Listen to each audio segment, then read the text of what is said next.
हज़रत ज़ैद बिन साबित रज़ियल्लाहु तआला अन्हु बयान करते हैं, प्यारे आका सल्लल्लाहु अलैहि वसल्लम एक मरतबा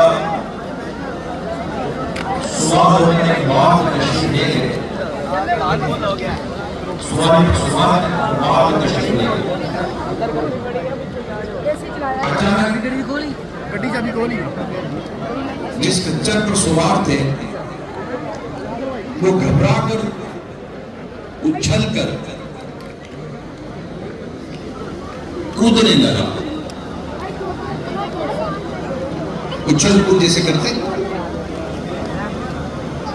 देखा गया तो वहां 4-5 कब्रें थी। चलने का अंदाज ऐसा रहमत और शफ़क़त भरा था कि आप सल्लल्लाहु अलैहि वसल्लम ने मेरे हाथ अपने मुबारक हाथों में थामा हुआ था। यूं लुत्फ़ और रहमत के साए में जा रहा था कि इस दौरान सामने 2 कब्रें देखी। रसूल पाक सल्लल्लाहु अलैहि वसल्लम ने उन कब्रों को देखकर फरमाया, इन लोगों को अज़ाब हो रहा है और किसी ऐसे गुनाह के सबब अज़ाब नहीं हो रहा जिससे बचना बहुत मुश्किल हो। फिर आप सल्लल्लाहु अलैहि वसल्लम फरमाया, कौन है जो मुझे एक टहनी लाकर दे। एक शख्स जल्दी से गया और टहनी लेकर आया। आप सल्लल्लाहु अलैहि वसल्लम उस टहनी के 2 टुकड़े किए और दोनों कब्रों पर एक टुकड़ा रख दिया। फिर फरमाया, ये जब तक तर रहेंगी इन पर अज़ाब में कमी रहेगी।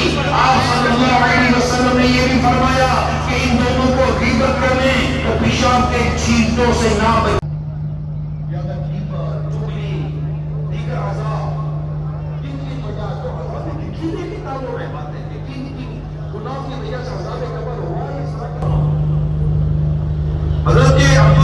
अब्दुल हमीद बिन महमूद रहमतुल्लाह अलैह फरमाते हैं, अब्दुल्लाह इब्न अब्बास